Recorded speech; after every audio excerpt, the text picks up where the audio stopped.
Hello, everyone, and good morning. Welcome to our live feed update for October 16th. I'm your host, Jared Armstrong, and with me today is Puya. How you doing, Puya? I'm doing good, Taryn. This might be the last, if not the penultimate time we speak to each other on a live feed update. And I don't know if it'll be the shortest. I don't know if it'll be the longest. Truth be told, I don't know what to expect, but I'm excited to be here on a lovely Friday morning. Yes, not too much to give you here today. You know, the 3 hour break between HOH win and feeds coming back, I think has really harmed these Friday updates. But we are here to update on everything that happened yesterday on the Big Brother 22 live feeds. It was day 72 in the house. And there really wasn't much before the eviction to speak of. Feeds are also often down, like way more often than they used to be before the eviction, so that has also not helped. But we did see Memphis be evicted by a 2-0 vote. And then we played in the Knights Move, or whatever it's called, the competition that Kaser sealed Maggie's partner's fate. That's right. Seal that fate. Yeah. Super weird choice for a Final Four HOH, though. Yes. It felt a little bit shoehorned. Not that I'm mad because we got to see Kaser, one last time, maybe second last time for the season. But it felt odd because especially this was a veto when it was first debuted. So it was a choice. A veto, then it was a battle of the block in 16. 16? Yeah, damn, I forgot about that. Look at that. And now it's an HOH. It's making the rounds. Yeah, and now it's what a lot they keep advertising as the most important, the most crucial HOH, probably the least important of the HOHs ever because it's a safety comp essentially, but it's a thing. Well, here's what I kind of like about it as a Final Four HOH. The Final Four HOH is the most selfish HOH competition there is. It's the most selfish, really, any competition there is, because you have basically no responsibility as the Final Four HOH. It's just safety, and additionally, you can still compete in the following HOH, so there's no downside whatsoever. And so in a game like this, where everybody's on the board and you can work with someone or work against someone, it kind of provides some incentives for some sneakiness where, at first glance, you'd say, okay, Cody and Enzo will just work together to make sure that Christmas doesn't win, which is all well and good, but it actually isn't necessarily in their best interests to both work together and do that.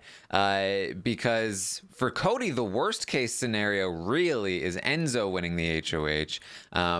And for Christmas, it's Cody winning the HOH. For Enzo, it's probably Christmas winning the HOH, or maybe it's really either both of them. Is Enzo just needs to win it himself, and so those motivations can potentially create some interesting things where, maybe Cody and Enzo are working together to take out Christmas, but one of them is kind of a little less interested in making sure Christmas loses than the other, and then maybe a little more interested in stabbing their friend in the back to make sure they're the ones that get safety. And it kind of seems as though that's a little bit what happened here, as Enzo is going to be our Final Four HOH.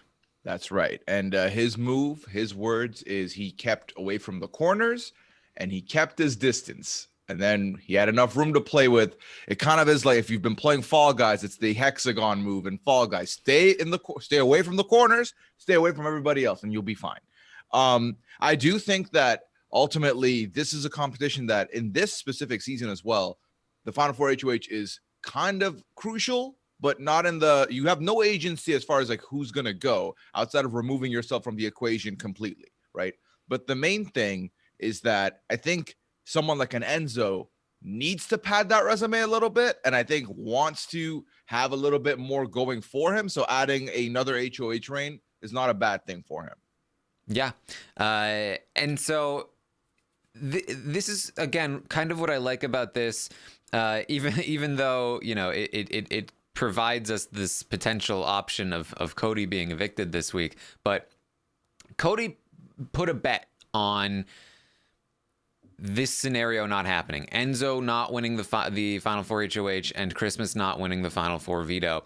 And I thought it was a pretty good bet. It still probably is a pretty good bet.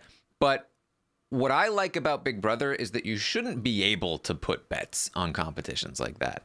In my opinion, I think that's one of the reasons the season has been so boring, is that people have been placing bets on competitions, and it has been absolutely the right call. They should have been placing bets on competitions. It's worked out very well for them because that's how it's been going. But the way that I like to watch Big Brother is you take out the big comp threat that you're so worried about. You keep in the person, they're never going to win a comp.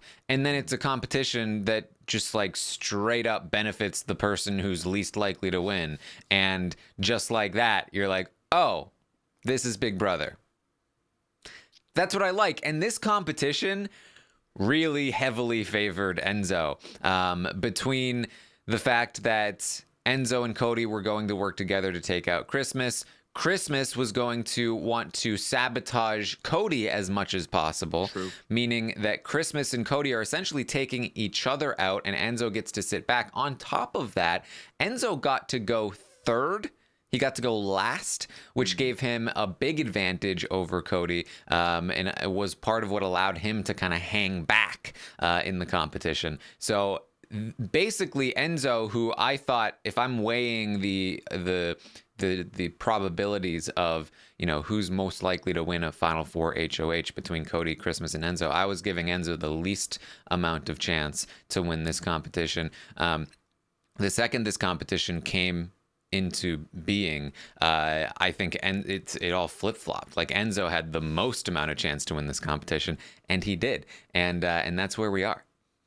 That's where we are. Yeah, it didn't seem like they like, you know, obviously in the show we saw them kind of freak out when they saw this, but from the sounds of it, Enzo figured it out, and it ultimately does benefit him that he went last, and the other two were going after each other. So win-win for Enzo. And honestly, win-win for Nicole. I feel like Nicole is someone who greatly benefits from the way this is set out now. I think because outside of Enzo definitely being at the final three, I'm willing to, if I'm betting, if I'm pulling a house guest, I would probably put money on the fact that we'll see Nicole next week as well. Yes. So basically, with Enzo as the HOH, theoretically, Nicole should be safe in the same way that Cody would have been safe if Christmas was the HOH, because Christmas is the only person that would have voted Nicole out, or sorry, Cody out. Enzo being the HOH should probably keep Nicole safe, because Enzo was probably the only person that would have voted Nicole out. And at the very least, if Cody would have voted Nicole out, Cody now has Christmas as the other option instead of Enzo, where he definitely votes out Christmas over Nicole. So Nicole should be guaranteed a spot in the final three, much to Enzo's chagrin, as we'll talk about. But she should have a spot there. Now, it's kind of like she's not taking, but she's going along the riskier path here with potentially more reward. With Enzo as the HOH, if Christmas wins the veto and takes out Cody, Nicole is now the front runner to win, as far as I'm concerned. Granted, I still think that Christmas gets a lot of credit for taking out Cody, and I would not guarantee that Nicole can beat Christmas, but that's a pretty good spot to be. That potentially Christmas will take you in the final two. You can take Christmas. You hopefully can beat her. And then, you know, who knows where you go from there. That's her ideal scenario, but it's still the least likely scenario. And I do not believe that Nicole will do it herself. If Nicole wins the veto, I think she will take out Christmas, which will basically ruin any chance she has of winning the game. Yeah. And I think that Nicole winning is more likely than Christmas winning. So that's why it's a little more risky, because every other scenario, Enzo, Cody, or Nicole winning the veto, I feel like Nicole is basically not winning the game, locked out of winning the game. Whereas if Enzo somehow left this week, if Cody had won the HOH or if Christmas had won the HOH and Enzo had been the one to go, that actually would have put Nicole in a spot in the final three where she would have had better odds than if she's in the final three with Cody and Enzo. If she was in the final three with Cody and Christmas, that would have been great. Obviously, Enzo and Christmas is best case scenario, but, it's a little harder to get there from here than it would be to get to the other final three from a different HOH. But she's close. She's got that sliver. I mean, there's some percentage of the pie that's hers. Yeah, it's funny that all things considered, she would benefit the most from other people making moves that she will not make that would benefit her. So it's pretty hilarious to me. It's not lost on me, but we'll have to wait and see what happens here with this veto. But again, safe to say that it's not looking good for Nicole ultimately, but she'll at least have a fighting chance with the final three by the looks of it so far.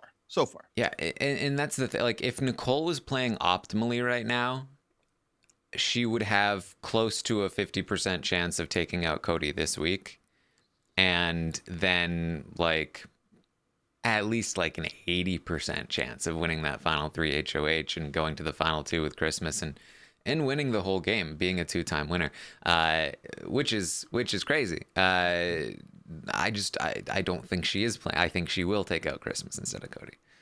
I think so too. I think there's no other way to. I think ultimately there's one person that she's not going to remove under any circumstance. Let's say all four of them were available for booting this week. Cody's last on her list, and that's just the state of affairs that exists. Is that Cody's her, her ride or die. There's no way. It is wild, but it just doesn't seem like she has that part of her mind on at all. Yeah. So Enzo, the HOH, he's talking to the cameras when the feeds come up. He says he has to win out from here. He says he's not going to get Christmas or Cody. I don't really know what that means. But he says he has to win out from here. He says Cody's going to want Christmas out, but I want Christmas to stay. He wants Nicole out. He doesn't care about the nominations. He just wants Nicole out this week. The problem is, Enzo, you can't make it happen.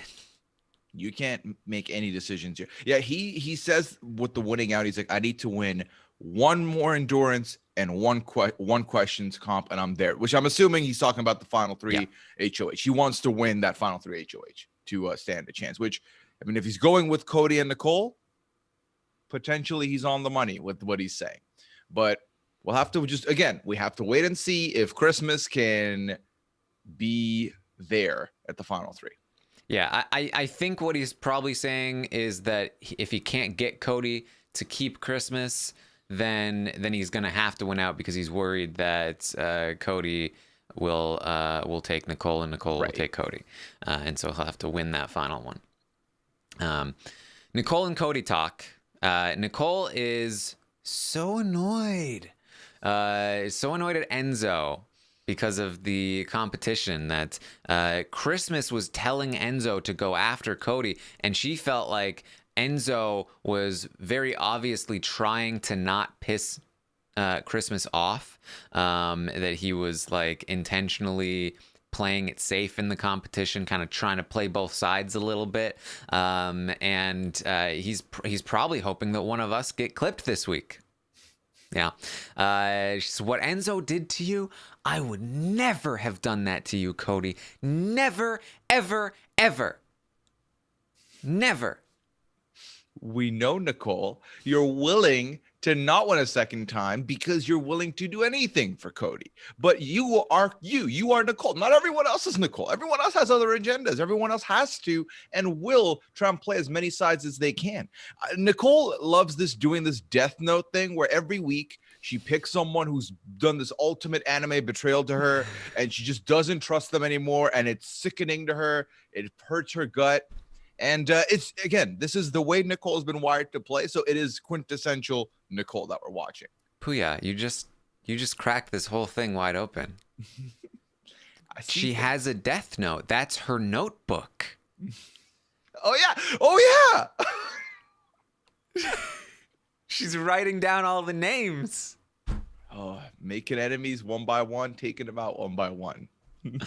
Oh man. Cody lets her know. He says, "Look, if I get clipped, you're in the final 2. You're getting my vote, 100%." She says, "Same. I'd vote for you in the final 2. You're probably getting a lot of other votes too, but you're getting mine." The least shocking conversation they could have had to me. Yeah. Then Cody's gonna talk with Enzo. Enzo says, "Christmas is going home, yo. That's it."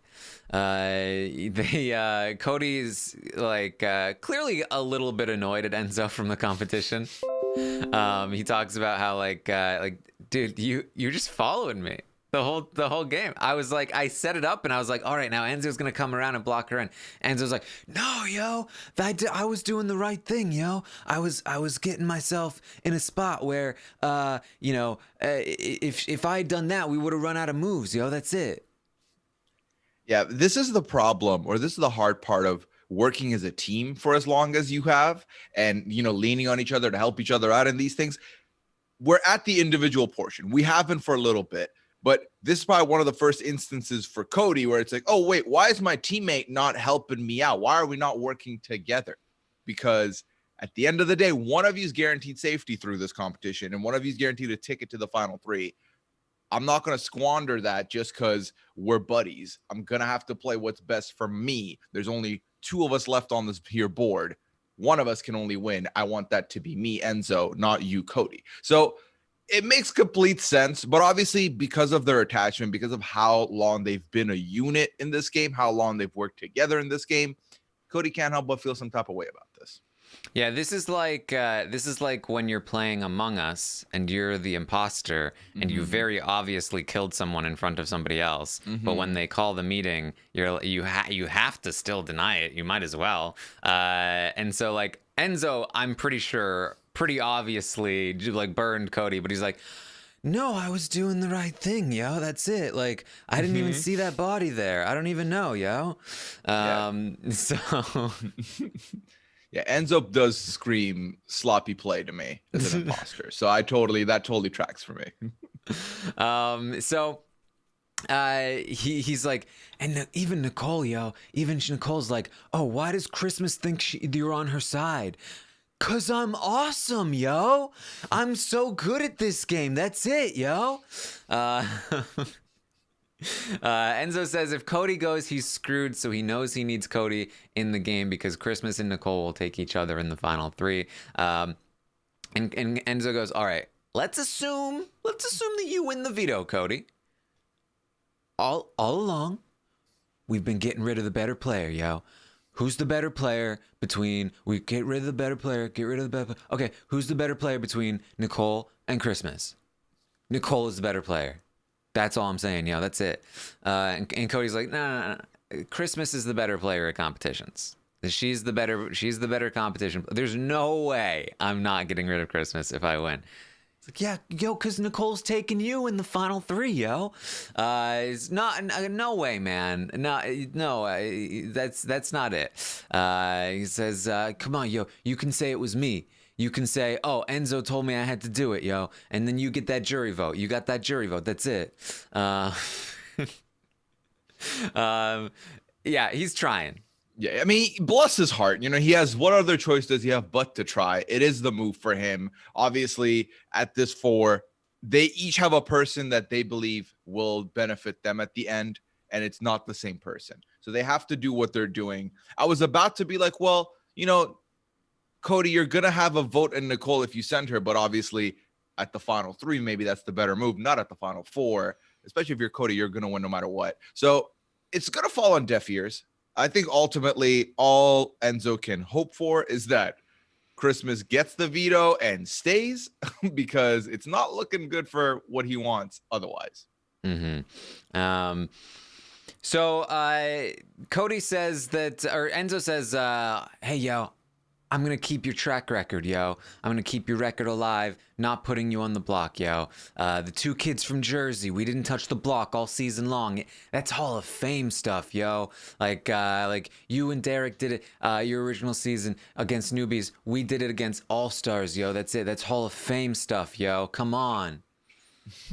So I know it's a cosmetic thing, right? The not touching the block, especially at 4. Do you think that if he didn't do that, if he just threw Cody up, would that help him at all? Or would it kind of stay the same? Or would it won't hinder him, but would it help or just be the same? Of like, oh, I'm the only one that didn't touch the block.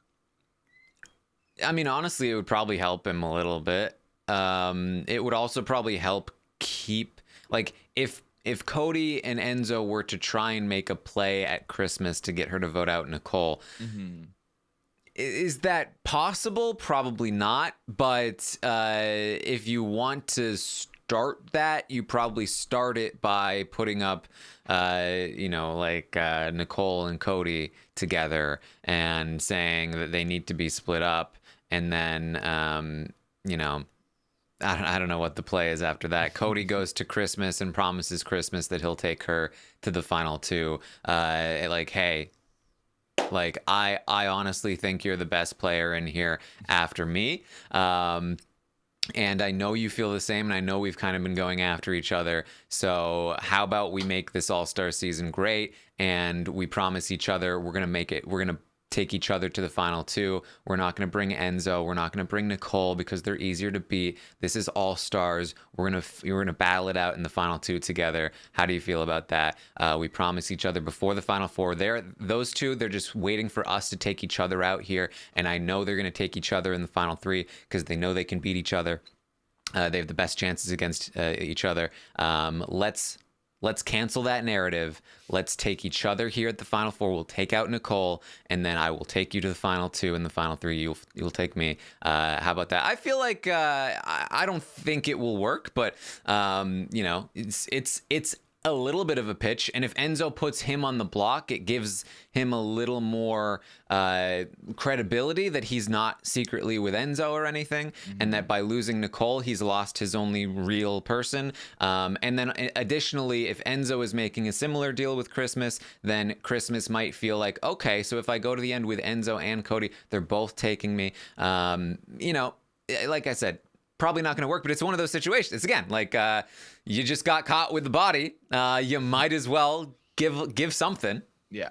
What are you going to make happen? So, because here, that's the thing for me, is that I believe that the nominations here are at the final 4 kind of cosmetic. What are the benefits to him putting up Cody? First of all, it's fine. It doesn't matter. The veto matters. But if there's anybody in that house that could buy any narrative you give them by, if you just believe in it hard enough, it's Christmas. I think Christmas is someone who does love the loyalty, wants to go, like, wants the honor, wants the integrity stuff. If you speak that stuff up to her, she'll listen to it. I think that on a psychological level, if she realizes, hey, Cody wasn't indestructible, he's on the block, so that's a thing. Like, he's not like hard to beat. I could beat him. Like, she was talking herself up a bunch the other day, so this is not impossible. I think she could be someone to fall prey to this kind of information and kind of start going that way. Obviously, it's not super likely, but at this point, what else is there to lose? Like, you're not losing anything, because at the end of the day, whether Cody sits on that block or not, the veto is going to dictate the results anyways.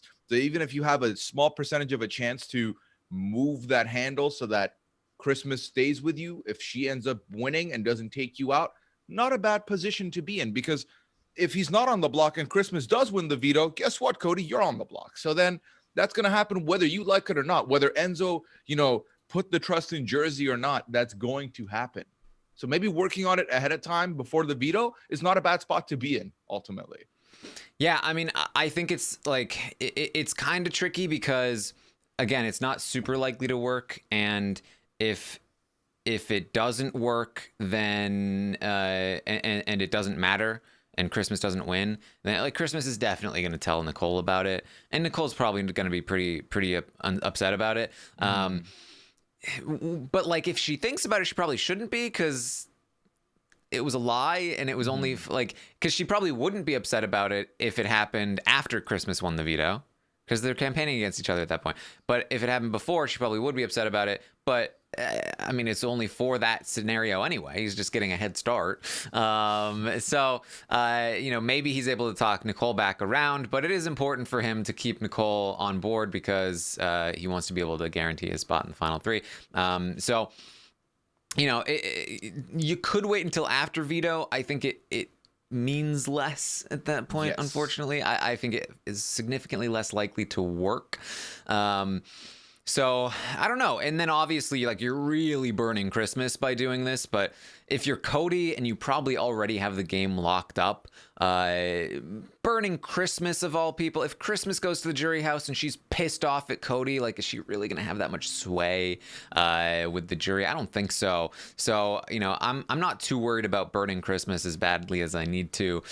So I think I probably would go for something like this. Just, you might as well. Now, the real worst case scenario is Christmas just outright, says no in the first place and goes to Nicole before the veto and tries to convince Nicole now, take out Cody. Can you believe what he's doing to you?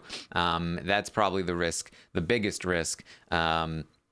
And there's a chance that she would do that, and there's a chance that Nicole might do that. So you got to worry about that. So you'd probably have to you have to say it in a way where you'd either have plausible deniability or prepare Nicole for it somehow. I don't know. You'd have to think a little more, but it's definitely a risky play with not much chance for success. But it's the sort of thing where it's you gotta try something, because if you're just hoping you beat Christmas here, I just don't love the odds enough to just sit there and let it happen. Right. Ultimately, looking at everything, Cody has been the front runner to be at the end and win at the end for a while now. And we're talking about one out where he's not going to get that result. And it might be like a 80-20, but that 20, if it happens, he's out. He's not maybe I'll still get there. He's donezo. So to throw something at the wall, even if you can improve that from 80-20 to 90-10, 85-15, that's still improving your odds somewhat, because the 80%, if it does happen, you have 500K. You have the crown. So it's worth it, in my opinion, to do that shot if you have to, because you are right. I don't think Christmas is going to walk in and have a big influence if she's all heard about it. I think the main influencers of the jury are already in the jury, and they've already spoken about how they feel about Cody. So he's fine. His legacy with the jurors is fine. So I think there's no reason for him not to do this or not to, want this to happen necessarily. But again, the whole cosmetic argument of I didn't touch the block and counting the final four is still something that I think a lot of people want and think is good enough that he's not going to want to be on the block at all. Yeah. This is, if I'm remembering correctly, the first time in 2 seasons that Cody has had a must-win competition. Wow. This is the first time in 2 seasons that there's a chance that if one person wins a competition, Cody will be going home as of right now. In the final four of Big Brother 16, I'm pretty sure Caleb was planning on taking out Victoria because he thought he had a final 3 with the guys. I'm pretty sure that's what it was.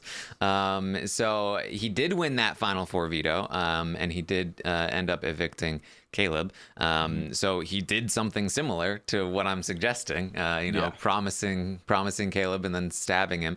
Of course, he didn't get Caleb's vote. So, but yeah, this is the first time. This is the closest Cody has ever been to being evicted from the game. And if he wins this competition, if Nicole wins this competition, or if Enzo wins this competition, then he's probably won Big Brother 22 All-Stars. If not, that's it. Gone. It's over. It's all resting on this veto, I think. Yeah.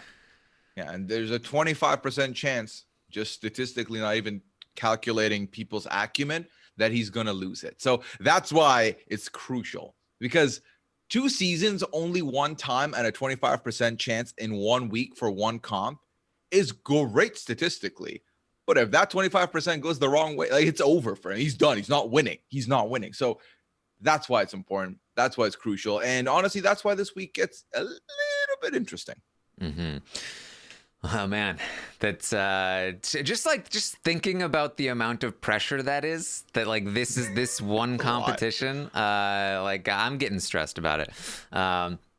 So he says he's keeping the record alive. Enzo says he's scared. He's scared Cody's going to throw the competition at the final three because he knows Nicole's going to take him. And Cody says, "No way. Why would I want to sit next to Nicole and lose to her? I want to be sitting in the end with you, 100%. That's what I want. Like don't even doubt that." Question: if Cody wins and at the final three, right? He wins the final HOH and he cuts Enzo. He still has Enzo's vote, I'm guessing, right? I don't think, or do you think in the spur of the moment, live, like Enzo was just booted, he's gonna not do it? I mean, the thing is, Enzo voted for Hayden after Hayden cut him in the final three. So I'd be inclined to believe that he might do the same thing. But just because he did it that one time doesn't mean he's necessarily going to do it again. It might be a thing where it's like, the first time around, like, my friend cut me, but he deserves it. I'm gonna be a good sport. But then if it happens a second time in a row, he might be like, are you serious? It's always possible. But I'd be inclined, to believe that he'd get he'd get Enzo's vote. And I think he'd get like every other. I think he could. I mean, is there a single vote for Nicole? Let's see. I'm inclined to say no. Yeah, me too. Yeah, I really don't think so. I think this could be a clean sweep, very easily. And to go back to the Enzo thing, I do think that Enzo is the type. Well, he's first of all talked about that he doesn't want a champion to be championed again. So that's already from the jump. He was against Ian and Nicole, like taking them far. He will look back at that moment at the triple eviction where he did not vote to take Nicole out. And he's going to be like, you know what? I had your life in my hands. You weren't even good. I saved you. So, and Enzo and Cody are Jersey. They've been Jersey from the beginning. That's someone from his home. So I think he's going to give it to Cody. No questions asked. Yeah. I mean, it would be pretty phenomenal to see someone who is a former winner get swept the second time they're in the final two. Would be pretty interesting to me. Mm-hmm. Yeah, I mean, it wouldn't be that surprising. I mean, jury management was not always Nicole's strong suit. Definitely not. She beat Paul, but Josh beat Paul by the same. Josh beat Paul by the same margin. Well, Paul notoriously also fumbles his jury management. Exactly, that's what I'm saying. Like against somebody who actually can jury manage, Nicole's probably gonna have a much harder chance. But yes, here we go. That's basically the day. That's basically what we got here. Unless there's anything else you want to bring up, Booyah. There really isn't. I wish there was. I'd be like, hey, how about this thing? But no, there isn't really. I do think that to quickly retrospectively look at the Fridays we've been having. I do think that this 3-hour delay in between episode ending and feeds coming on is a complete momentum killer. They're all so exhausted by then. They do not care. No one is excited about any HOH room. No one is excited about anything. The day's over for them. So that's kind of stifled these morning updates as far as like the meat and potatoes go. But then, add to that, the comps all going to kind of the same crew has made it a little bit more predictable. But all in all, it's always been a fun time I don't know why I'm eulogizing. Like, we might be back next week. I don't think they've said the feeds are done. But, all in all, I've had fun doing the Fridays if I don't get to talk to you next week. So thank you for that, Taryn. I'm sure we'll be here. I don't think the feeds will be down yet. But I mean, at that point, we're still... that Wednesday would be the finale. I think we have one more in the chamber. Yeah, the feeds usually go on much. I mean, granted, this season has been a little different, but BBUS usually keeps the feeds up till pretty close to the end. Yeah. So, all right. Well, then you'll see me next week. Then how about that? All right. Well, that's what we have for you. You can of course find me on Twitter at Armstrong Taryn or on twitch.tv/Taryn Armstrong. I will be live on Sunday with Puya at 5 p.m. Eastern. We're going to be playing some Among Us. That's right. I'll cosplay as Enzo. No, you're more better than Enzo is. I've watched you play. You beat us as an imposter one time. So with Rob, that is too. Yes, So, that was a good one. that was, That a was good exactly the scenario I was talking about too, where like I literally got caught with a body, and I was Yeah. like, I'm done, but I might as well just be like, no, it was you. Yeah. And then yeah, it worked. one. Now that's so funny watching two people yell at each other at the start of the round because they're just blaming each other. And it's just 50-50. Which one do you think it is? He saw me standing over a corpse, and I was just like, I watched you stand over the corpse. And everyone was like, yeah, I think we believe Taryn on this one. No, getting two perspectives should be interesting too. I'm excited to see how that plays out for the audience. Yes. Again, find me on Twitch, twitch.tv/Taryn Armstrong. You can go there, hit the follow button. You'll be notified when I go live. You can also find Puya at Puyaism on Twitch, twitch.tv/Puyaism. And you can see his perspective of the game as well. Since we play, different roles, you'll be able to see like if one of us is an imposter and one of us is not or whatever, you'll be able to see like those different perspectives. Should be fun. I'm very excited for it. Very excited. Sunday, 5 Eastern. Yes, and we've got some good guests too, right? Oh yeah. You've seen a bunch of them on updates, on recaps all throughout the season. All of them do Big Brother stuff, and then Shannon will also be there of Survivor fame. She's got the Survivor stuff on lock, International Survivor on lock. So it's a lot of fun peeps, a lot of fun people that haven't been in the same room since the game in April. So tune in. It'll be a good time. All right. So that's what we have for you here. Anything else, Puya? Yeah, Mass Singer podcast came out this morning. Check that out. Episode 4, playoffs for Group B. Me and Liana talked about a bunch of things. We have stronger guesses this time than we did with the first group, so definitely tune in for that. And then if you are still continuing with 90 Day Fiancé, first of all, bless you. It keeps going. It doesn't stop. That's also out. I did a episode with Sam Parker. We talked about everything going on with The Other Way. And that's all I've got for you now. That's it. All right. Well, thank you all for joining us today. And I'll see you next time.